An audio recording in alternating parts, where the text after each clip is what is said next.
We're going to talk about anxiety today, which I think probably everybody in this room has touched at some point in their life, either themselves or with somebody they love.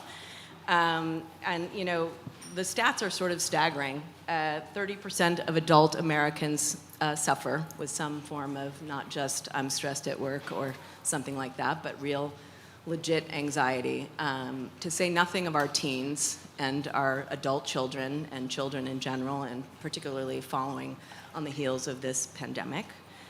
You know, more specifically, I'm thrilled, as you saw this clip, we're talking about the use and misuse of Xanax, which, you know, is so widely available on social media, Instagram. It's just, you know, this is the subject of this Netflix doc, which Take Your Pills, co-produced by Christina Schwarzenegger and, of course, mother, Maria Shriver, but really it's Christina's brainchild and the two of them came together, and this is the second, hopefully, of many to come, which we're thrilled to see. And then legendary Dr. Julie Holland, who is, I love that, you know, you sit at the intersection of so much in the field of psychology, psychiatry, and then emerging practices, that more sort of revolutionary practices on the board of MAPS, which we'll get to a little bit later.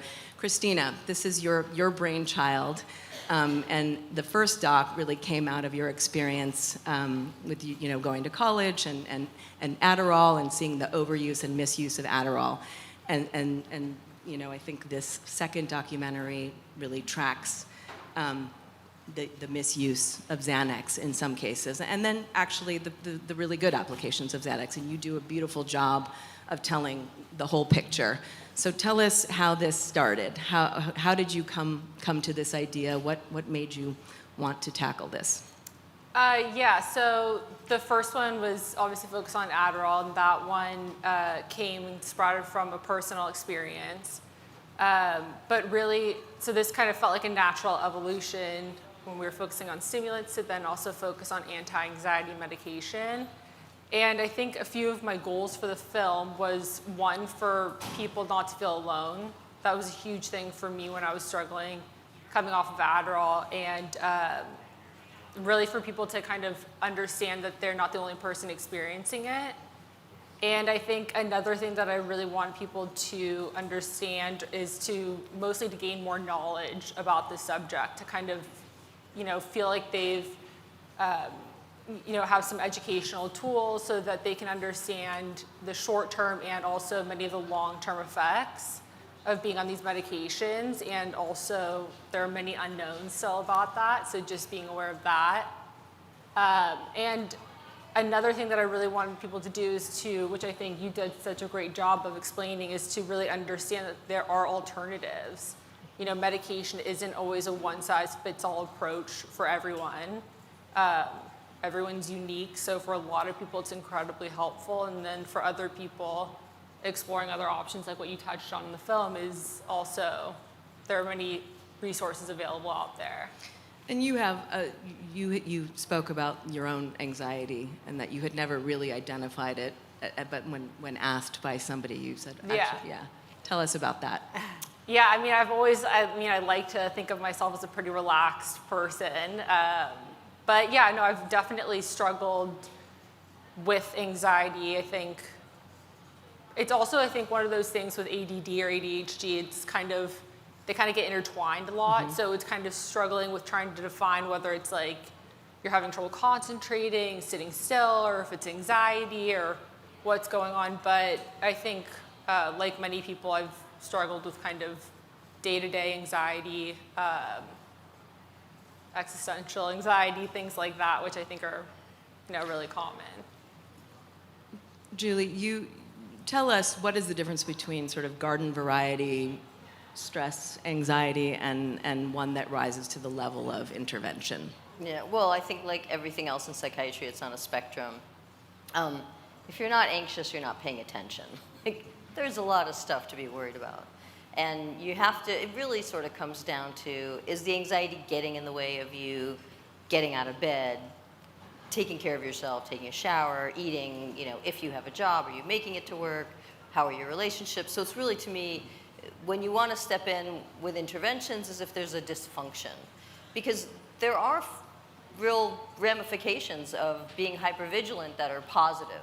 You know, and I mean, sometimes if you're a journalist or a writer, you want to get every detail. You know, you want to turn over every rock. And so to have a little bit of hypervigilance means you're going to do a better job with your story. So, and I know it's really tricky with ADD and anxiety because if you're really anxious, you're kind of scattered and you can't focus. And when you have ADD, you're kind of scattered and you can't focus. So they can look the same. And when you're in fight or flight, your social skills are terrible. You know, you're curt with people and you don't have time. And so your impulse control is not that great. And that kind of looks like ADD too. And then the meds can make you feel anxious, especially if there are too many of them. Maria, you speak about there are lots of things to be anxious about these days as you have raised 4 children, living in this moment. Talk to us a little bit about that. You have a perspective on this. Well, first of all, I just want to say I'm really happy to be here, happy to see so many people got up on a Sunday morning with daylight savings. I was like, I never get up at this hour for anything. So I want to thank you for getting up, showing up, and being here to talk about this very real and I think issue that's very much of the moment and that crosses generations. The thing that I really admired about Christina and admire about so many young people is they're talking about mental health challenges in a way that my generation never did. Yeah. My generation was, don't talk about anything, pull yourself up by your bootstraps, therapy's only for people who are suicidal, and that's it. And I think that this is a conversation that is and should be happening in every home, every business. It should be a political issue as well. And so I really applauded her when she said, you know, I think we should be doing a film on Adderall. Millions of kids are on Adderall. People who don't need to be on Adderall are on Adderall because they want to keep up with everybody who's on Adderall. Right. And I think the first film was so successful, obviously Netflix said, we want to turn this into a series. And that so many people who were on Adderall then couldn't sleep, were too anxious to sleep, so Xanax was a great next step. And I think I've learned a lot from this conversation about different forms of how we learn, how we pay attention, what are the long-term effects of medication. You know, people say like, oh, if your child is struggling in school, put them on Adderall and help them, but then they go away to college and you have no more control, and all of a sudden one subscription for a small amount becomes much bigger, and then it's combined with Xanax, and sometimes that Xanax now is laced with fentanyl and it's combined with alcohol. So there's a lot going on for people who are parents. There's a lot going on for people who are in workplaces that are operating 24/7, really, you know, in the workplace, and how do you manage boundaries? So I think all of these are in one big mixing bowl. Yeah. And I think that's what this film tried to talk about, you know, what happens when you take Xanax? What happens when you're working 24/7?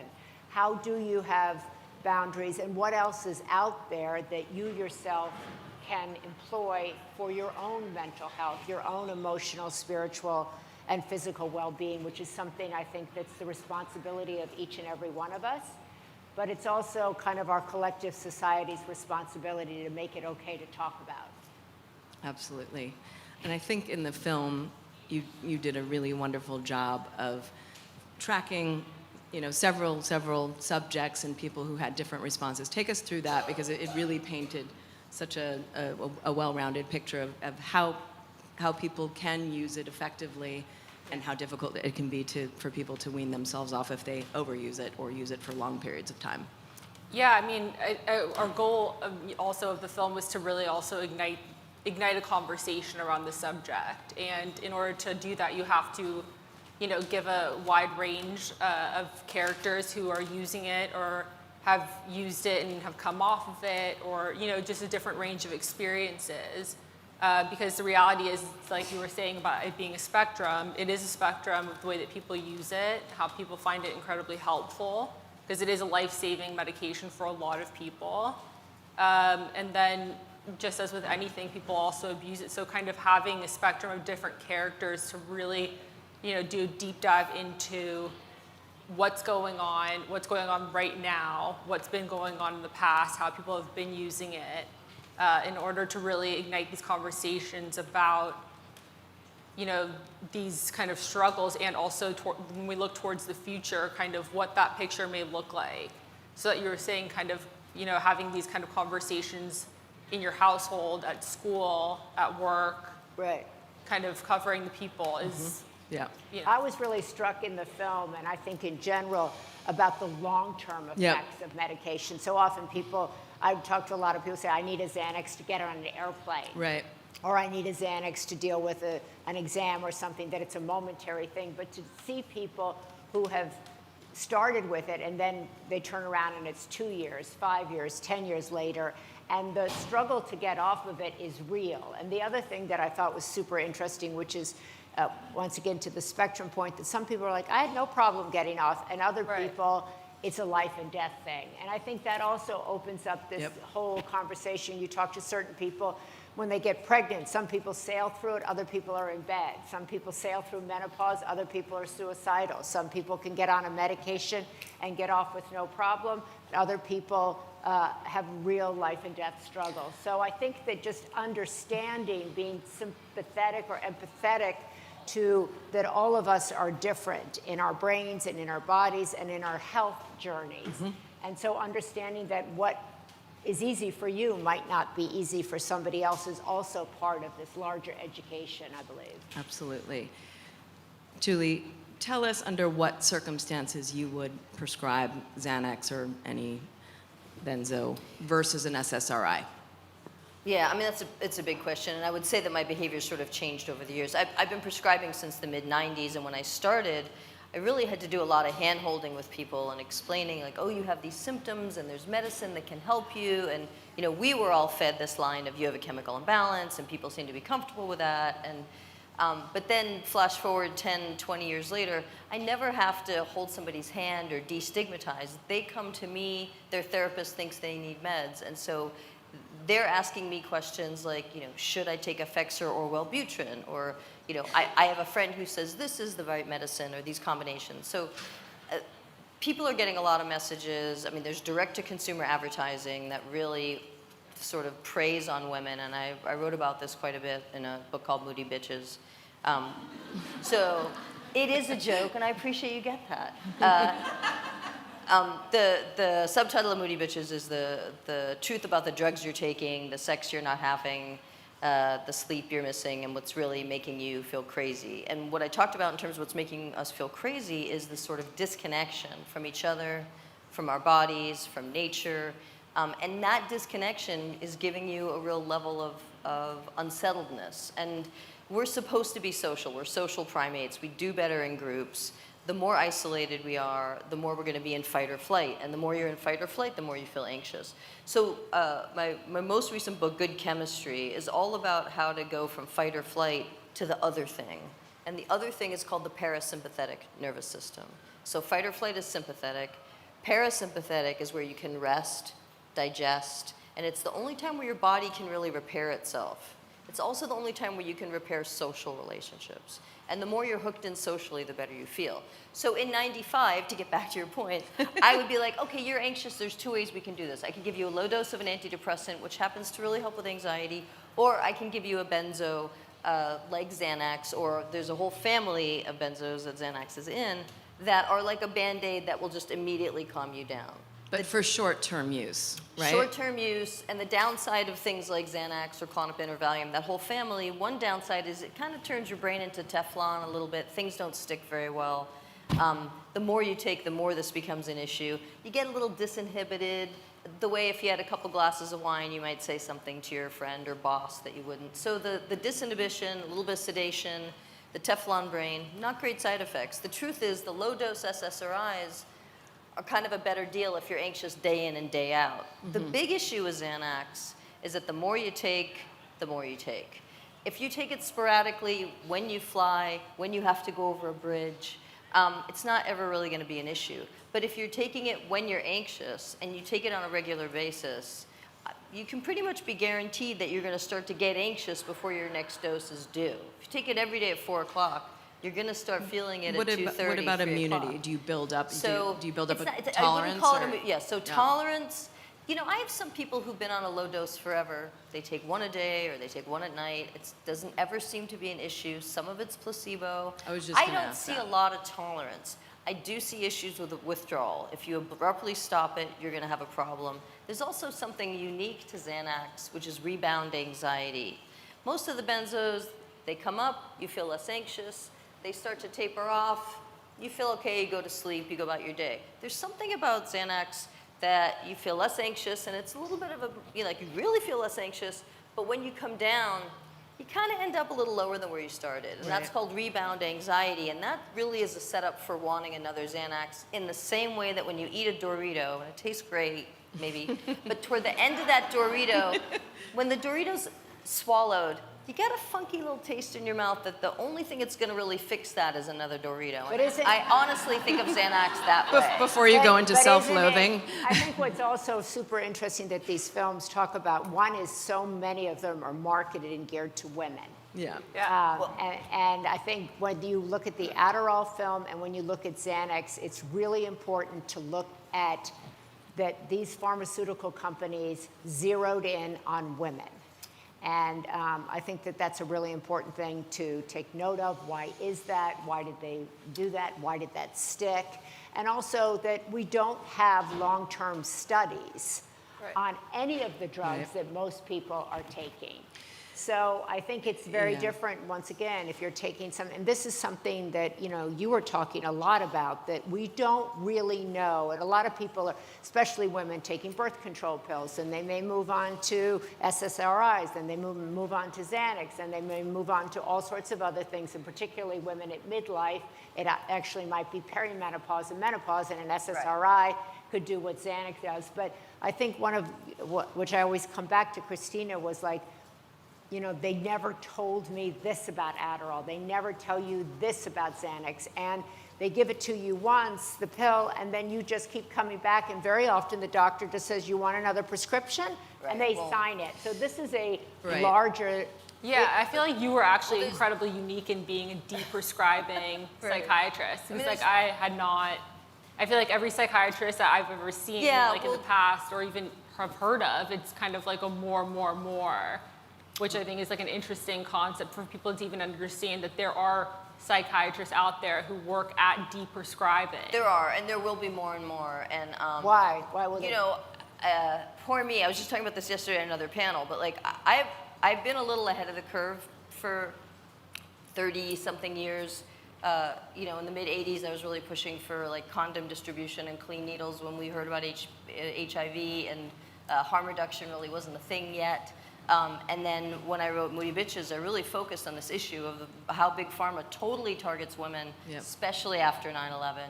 Oh, are you anxious? Take this pill. Are you having trouble sleeping? Take this pill. And it's like, yes, I'm anxious. We just lost a couple of buildings in the city. Well, here, raising kids. Right. Women are raising kids. They're working. They're taking care of aging parents, and they have a perfect storm a lot of the time. But as Christina just said, most doctors just say, take it again. Right. Take it That's again. what I wanted They to have get- pressure that's to what I do wanted. so because of ratings, right? Then people will rate them not unfavorably.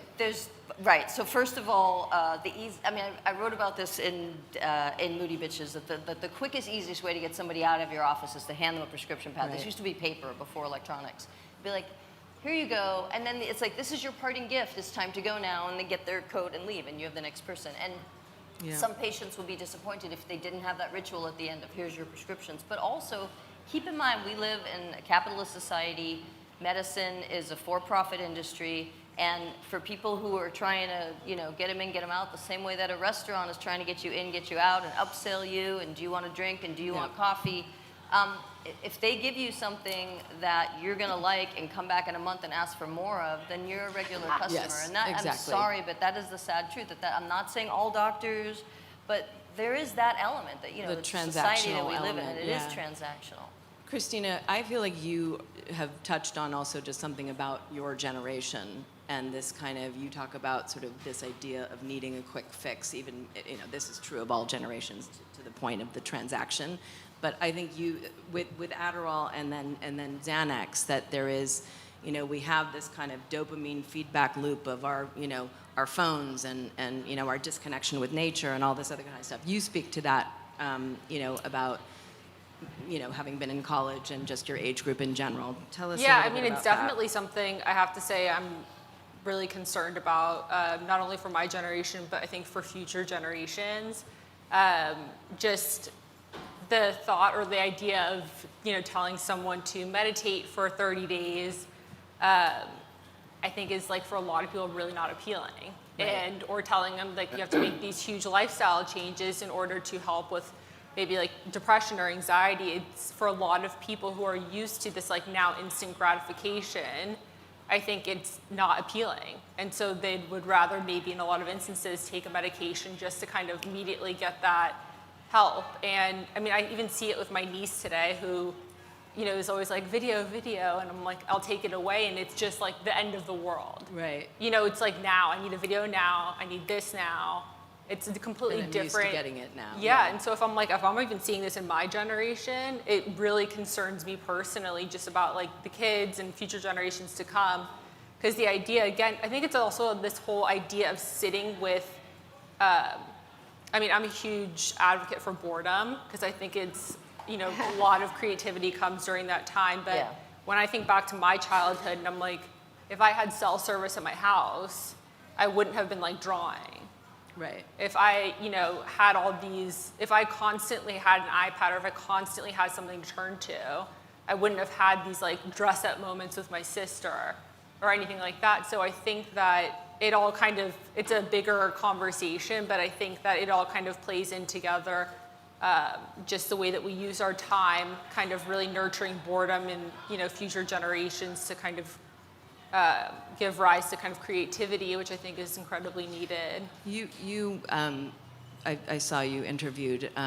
You had switched schools at some point in your high school career, and you spoke about just sort of the anxiety around, you know, kind of staying in a certain kind of school and then moving to a different school, and then the experience of going to college and sort of getting back into that anxiety cycle of having to sort of, you know, draw inside the lines. Tell us a little bit about that, because that actually speaks to, and then you got off the Adderall. Yeah, I mean, I think like many kids, I learned differently. I was a huge visual learner, which is also why I love documentaries. I'm better able to retain the information that way. And the school I had grown up going to from K through 6 was super traditional. Mm-hmm. And they taught one way and was not the way that I learned best. Mm-hmm. And Which is true for so many kids. Yeah, right? And so for me, I think that created a lot of shame personally, just kind of, you know, growing up with ideas of like, what's wrong with me? Am I stupid? Am I this? And really going to a different school, which I decided to transition to for 7th grade, which was an incredibly creative school. Really, I felt like opened up my learning experience, opened up my personality in ways that I would have never been able to access had I been at a different school. And then going to college, again, I went to a pretty academic, more traditional setting. Yep. And that's kind of, I think, what had really fueled my use of Adderall, trying to really just kind of, my therapist always explained to me, like a circle kind of fitting in a square Right. peg. You know, it's like it just doesn't work sometimes. Mm-hmm. But I mean, that was my own personal struggle and journey with it. And it's honestly, it's a lot of the shame like still exists within myself today. Like, oh, I can't sit down and read a book like a girlfriend can. Like, what's wrong with me? Like those kinds of things, which I think perpetuate a lot of anxiety and depression. It's this whole kind of... And just that, as you were talking about before, the sort of conflation of those symptoms between ADHD and anxiety, it's sometimes hard to tease those apart, and I think that they are probably sort of comorbid symptoms. Yeah. I mean, that's a question for you. Well, I mean, everything has the potential to be comorbid. I mean, there are lots of people who have more than one diagnosis, but I mean, the truth is that, you know, nobody fits in one box very easily. Right. And the only reason why the diagnoses are much use is that the insurance companies insist on them for billing. So a lot of psychiatrists aren't that interested in, you know, what your label is. But if you go on TikTok, people love having a label. They like to identify as, you know, somebody on the spectrum or with Tourette's or any number of things. And there really is less and less stigma, I think, about like having a psychopharm or having a source for psychopharmaceuticals. One thing we should mention is Xanax is really cheap.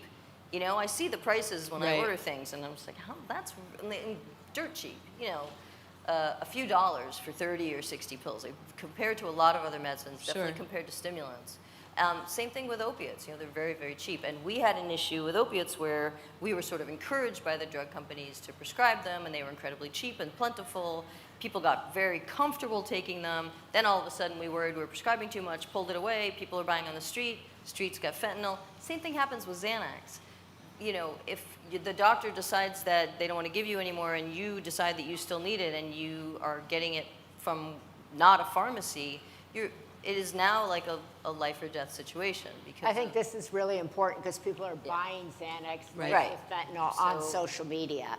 And that is, you know, obviously Yeah. causing tremendous. our drug supply is poisoned. Yeah, Our yeah. underground drug supply is completely poisoned, which means that we're really obligated to prescribe and to deprescribe. And there's all kinds of ways to deprescribe. And just being in therapy can help you need less meds. You know, talking to somebody regularly, and preferably a couple times a week, because when it's once a week, you're just kind of catching them up on what you did for a week. But you got to dig down to where you got hurt when you were 3 and But 13. a lot of people can't And, afford that. you A know, lot of people right. are in Well, jobs that they can't afford It's true that psychotherapy is expensive, and you know there are online programs where you can get medication and where you can get psychotherapy virtually for much cheaper than face-to-face, if that's an option for people.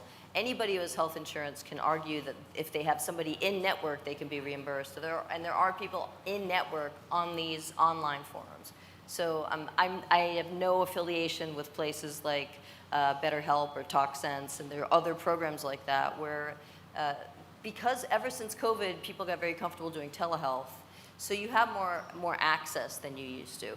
But you know, I want to talk about breathing for a minute. I was just going to ask you, what are the other Just breathing interventions? through your nose is going to help you. Just shut your mouth and breathe in and out through your nose, and it will calm you. Like, that's number one.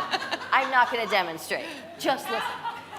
Yeah, 2 ears, 1 mouth. I'm talking. No. So just breathing in and out through your nose helps calm you. If you're really panicking, if you block your right nostril and breathe in and out through your left nostril, that will calm you. If you're clogged up or you have a sinus issue, you can breathe in and out through your right nostril. That also works. But So the best thing, walk us through why. left Because this is nostril important. breathing. So it really comes down to this issue of the sympathetic and the parasympathetic. And when you're panting and you're breathing in and out through your mouth, your body thinks that there is danger. And when you're breathing in and out through your nose, it basically tells your body that you are not in fight or flight and that you're in parasympathetic, right? That's where you sleep better, digest, your body repairs itself, you have social repair. This is an anti-inflammatory state, which we all want anti-inflammatory activities. Yoga, meditation, being in nature, having an orgasm, cuddling your pet. Those are all things that can put you in parasympathetic. This is about oxytocin, right? Oxytocin will not only sort of calm you, but it makes you open to social connection, and you trust people more, and you're more vulnerable. And that trust leads to connection, leads to bonding, leads to cuddling, leads to orgasm, leads to delivery, leads to nursing. That's oxytocin, oxytocin, oxytocin. It's like it's kind of everywhere you want to be. And it is the opposite of adrenaline and cortisol, which is what we have in fight or flight. So that's another thing that I want to talk about. Just this notion in our culture of always being on and you know, Red Bull and Silicon Valley, you know, Right. people up all night coding, and this sort of glamorization of the busy life. I mean, it's the first thing that we say. How's everything? Oh, I'm just super So busy. busy. Good, super busy. Yeah, You know, crazy so busy. I'm going to start with you because I feel like you'll have something to say Are about you this. Does that feel like it's gotten more that way? It seems to me that it's gotten more that way. And yet, as we have greater receptivity to breathing and yoga and meditation and mindfulness and all these things that I think, you know, we get better at over time. Like, what's your perspective on this? Listening, stepping back, I think this is what's actually happening right here is a great antidote to anxiety. Mm-hmm. This is community. People are with one another. This is what this is what heals people. other human beings, in connection, talking to friends, sharing, feeling seen, feeling heard. I was raised by two really busy people who changed the world, and they weren't on one device. They weren't, they came home, they played in nature, and they changed the world. I think, you know, I've learned a lot from Christina about focus on me, put the phone down, let's turn the things off, let's play a game, let's be together, let's be a family, let's be in community, let's be bored.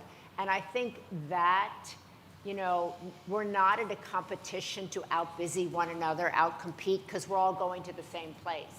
Right. Right? Yes. We're all going to the same place. And I can tell you, I'm much older than probably anybody in this room, and I've kind of checked things off of my list, goals that maybe many of you had. Oh, I thought if I wrote a best-selling book, I would feel X. If I anchored a news show, I would feel Y. If I got a marriage like this, all of these things. And they were instant dopamine hits. But they didn't make me feel what I thought. And what made me feel, and what makes me feel whole, happy, content, proud, is being in community with another person, being here, talking to somebody, sharing something with somebody else. That's the thing nobody's talking about. They're telling you, get on the magazine, make $1 million that you'll lose overnight when the bank crashes, right? What won't crash on you is this person. Yeah. What won't crash on you is that friend that got up and that will help you in the middle of the night. That's what we need to be investing. That's the dream. That's the goal. That's what's going to make you feel better. And I have to say, you know, talking across generations, talking, like having her advocate, you know, I need something different than you're giving your sister or your brother. And look, there's this whole other way out there of the world, you know, look at it. And so I think talking to people in different generations, as I said, it's, I run an office where there's people of multi-generations. Yeah. It's great to have friends in other generations, everybody. Yeah, I agree. You really... I did too, because a lot of what I spoke, you know, when I had struggles in school and stuff, I spoke to you and actually Dad both, and you guys were like, I had the exact same issues. Like, I didn't feel super smart in my school. I felt like I had a different learning style. Like, there is so much to learn when you integrate different generations together. Even just speaking to, you know, Christopher, who's in Gen Z, it's like, to me, it's a whole different world even, you know? So I think it's really, there is a incredible source and well of knowledge that can be exchanged when you come together, not only in a community, but also across generations. Yeah. And actually take the time to sit and listen to other people. I think it's some of the best gifts that we can give each other and future generations too. It was interesting. When we got here yesterday, we came up and there was a long line. We were going to get a coffee and there was like, I don't know, hundreds of people in a line. And I was like, what's going on here? And they're like, some girl from TikTok is coming to teach us how to be an influencer. I was like, oh, wow. And we went and got a coffee and it came out and a bunch of the girls said, why aren't you speaking at something like this? I'm like, nobody would invite me and the girl was like, but we could learn a lot more from you than from somebody who's our same age in TikTok. And I'm like, yeah, that's a good point. And I could learn from you, but we don't think that way. So when you're in an office and think about that person who's your mother's age or your father's age, or invite across generations, because that's how we learn and grow, and that's how we reduce our anxiety, because we're like, wow, it was terrible in the 60s too. Yeah, it was. Yeah. You know, the whole world was burning. Yeah, it did, you know, but it turns out it didn't, you know? Right. So there's some kind of, my kids will often say like, what's happening? What's happening? And I'm like, it's going to be okay. It's going to be okay. So.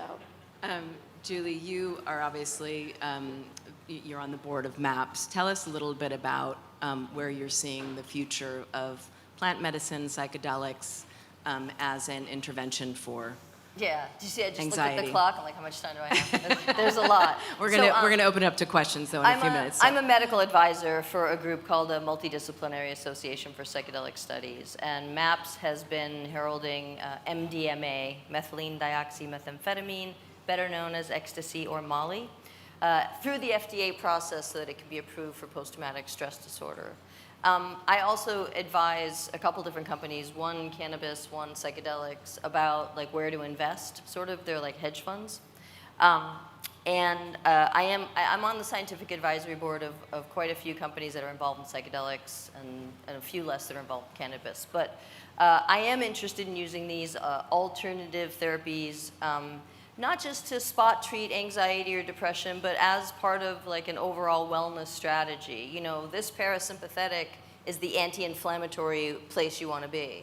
And cannabis, CBD, and psilocybin mushrooms, and ayahuasca, and a few other psychedelics are potent anti-inflammatory actors. So for your body, they're actually good for you. And then a lot of us have trauma that needs to be processed. And when you're taking Xanax and you're taking antidepressants, and even if you're in a little bit of therapy, if you're not really digging down to where you got hurt and how it molded your personality, and sorry to tell you, but where your parents got hurt and where your grandparents got hurt, and if there's a Holocaust survivor in your family, their epigenetics is a real thing, and trauma gets handed down. And you know, I have patients who go off to have an ayahuasca circle in Costa Rica, and I'm like, can they come back? How was it? And they're like, I didn't even get to my stuff. I had to work through all the Holocaust stuff. And I was like, damn, who knew? And they said, yeah, the people down there say that happens a lot. So we carry trauma in our bodies, you know, and little things, big things. A lot of us had sort of, you know, middle school social trauma that makes us act certain ways in groups. We feel better when we're hooked in, when we're connected one-on-one with a family and a multi-generational community, which my husband Jeremy and I are really lucky that we have got friends who are older, younger. We've got friends with babies. Babies are a great drug, oxytocin bombs. You hold their baby, they go get to play with their friends for a minute, everybody's happy. You know, it's great to have multi-generational living and communities. This is gonna sound corny, but like love is a renewable resource. We can make more and more and more. It's not a pie where there isn't enough for everybody. And the more people putting into the middle of the pot, the more there is for everybody. And you know, we host these potlucks with our friends. Everybody brings enough food for everybody, and so there's tons of food. It's not that hard to share and feed everybody, and it really does a little bit come down to this capitalism and communalism. I'm not saying communism or socialism or any bad words, but like there's something besides. I would put capitalism over here in the fight or flight side. You know, there's a different way of living where it's not about working 16 hours a day, and it's about work-life balance, and it's about how much money do you really need. Right. That goes in the parasympathetic anti-inflammatory side. You know, to be less stressed, breathing through our noses, exhales longer than inhales. That helps a lot. That's why chanting, singing, playing the trumpet, those things are gonna calm you down. Humming. Big inhale, slow exhale, everything through the nose, shut your mouth. I mean, there's all kinds of ways to keep anxiety down that aren't daily dose. Right. And that aren't cannabis and cannabinoids and psychedelics. But I'm really interested in these alternative therapies. I think they have a lot of promise. I think microdosing is a real thing. There's certain cannabinoids like CBG, I think is going to be a big thing. I think people feel like it's, I'm not, you know, it's a drug, you know, and they don't realize that plant medicine is medicine. This is all, it's all medicine, right? Yeah, well, But it depends where you're getting it. It depends Of on course. the environment. So Of course, but if you it's, know. you know, Yeah. and I mean, as these and- things become regulated, people will feel a little safer Right. experimenting. So right now, but it's all medicine. they're not FDA, you know, MDMA for PTSD is not yet FDA approved, but it will be.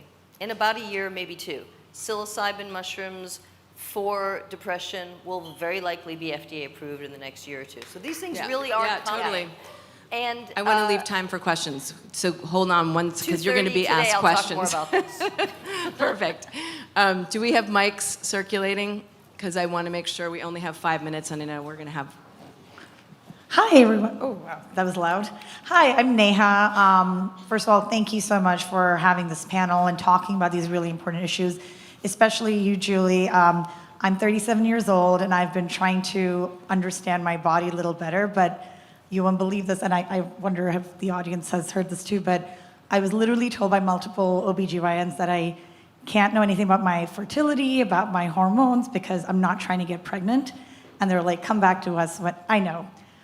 So anyway, it's been a journey. And I guess my question to you is, I guess in this generation where there's so much information from all these different people, some self-appointed experts, some actual experts who, in your own, from your own experiences, who give us professional opinions that are really not in line with how we should think about our health.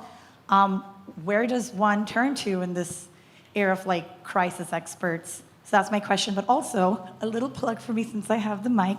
I'm actually starting a company to help promote intergenerational, cross-cultural communication in kids and their families. So, and I have these postcards. I'd like to give it to you before y'all leave because I know you're busy. But just want to throw that in because everything you said about building community connections is so important, especially for future generations, like you mentioned. Well, but yes, I think it is experts. important to mention the whole hormone thing. When I focused on this in Moody Bitches quite a bit, and I taught, there's a whole chapter on perimenopause, and there's chapters on getting pregnant, and it's a lot about oxytocin. And it kind of sucks that no one is going to give you hormones unless it's in the service of creating a baby. I have lots of issues with that. Women are second-class citizens in medicine, from research to practice to everything else. We're not taken seriously. Our complaints aren't heard. We're not working up to the same extent that men are. And a lot of the medical research only happens on men and not women. And women are cyclical, and that's why they don't like to do medical research, because there's a little bit more variables.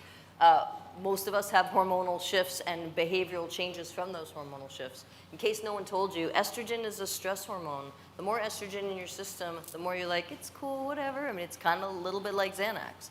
It helps you be resilient to stress. And one of the reasons why you feel kind of overwhelmed and like you just can't kind of handle everything that you could handle a week ago is when you get toward that PMS part, you've got less estrogen. Estrogen and serotonin are somewhat yoked. They kind of go up and down together. If you're on SSRIs and you're on the pill, things are not going to bother you very much. You've got high estrogen, high serotonin. You're going to be kind of easy breezy. You also are not going to be that interested in mating or having a baby, so that can be an issue. Find another GYN. In terms of reliable medical, drholland.com is where you can find a lot of information. My books, the last book was Good Chemistry. The one before that is Moody Bitches. Both of those books have huge sections at the end, a glossary, an index, all kinds of notes. Where did I learn this? So you can go to the primary sources. So because of COVID, we have more access to better doctors all over the country now. You don't necessarily have to see the people in your town, So sometimes you got to get online to get a good doctor. We have mics here. Hi, my name is Julie, and congratulations, this is an amazing panel. I have a question for Christina and for Maria. I have two teenagers that are in a public high school, and I'm curious about your thoughts on how we can create more policy or curriculum change in the health and PE classes for kids, that we can begin to better educate them on anxiety reducing modalities, or whether it's breathing or yoga or stretching, or as well as the dangers of Adderall or getting a Xanax on social media, so making them aware of this now. I mean, I know what they're learning in health class. It's so antiquated. So I'm curious about what your thoughts on any policy or curriculum change. I mean, there's I think obviously a huge push towards social emotional learning. I know my uncle works for Cassell. They go into a lot of schools and they teach, meditation, breathing techniques. I wish it was more widely available. I think that they're trying to get that to become more widely available. I think there's plenty of things schools can do, but between that, the way that kids aren't moving as much, I think, as they used to, and also the food that they eat. There's so many different factors into that. And they don't go outside and play. Yeah. They just don't go outside and play like we did. We would be in the woods or down the street and just running around, being with our friends, being in nature. But I think what you can do as a parent, I know you've probably got a lot on your plate already, but I found that just when the kids were in school, going in and talking to the headmaster myself, I wanted to start a character program in the school, and it is like, okay, well, hand it to me. I don't have time to develop it. And I went and did the research, got the program, implemented it in the school. I tried to get more community service in the school that would kind of bring kids outside of their bubble and into different communities. You can get the David Lynch Foundation brings meditation into public schools around the country, and they usually do it for free. There are other programs like that that can bring this in. Christina talking about social emotional learning. They can bring that. Teachers really want to learn social and emotional learning, and the programs start in kindergarten, preschool, and go up. You can bring in meditation teachers into the public school system.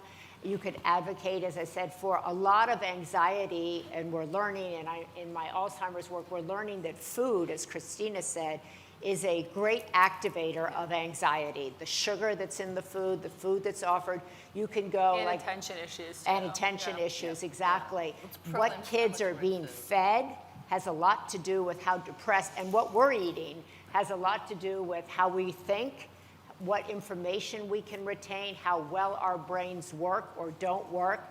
Unfortunately, this, I'm putting it on your plate, but I have found that that's where I've usually gotten things done, when I took it onto my plate and found another friend who could help me and help me and help me. And then all of a sudden you had a group of parents who were advocating, and then there was not a town hall, but a town hall per se. And then once some of the students get interested in the subject of changing the nutritional program, bringing in meditation, then it just takes off on their own. So activating the students, giving them the research, which is available, and then making it their thing that they can leave the school is usually really helpful. I have to say, just also to add to that quickly, I mean, for me personally also, one of the best drugs I gave up was, or at least like put better boundaries with, was my phone. And I think amen. that's like a huge thing. And I mean, obviously teenagers, I'm sure that's a whole other ball game that I couldn't even begin to tell you how to navigate that. But I do think that simply like putting your phone down and like going outside, even just visually looking at nature, at trees, I think that would be huge if, again, maybe you could talk to people at the school to put some So better true. boundaries around that. Thank you. Thank you all. Thank you all for being here. It was so great.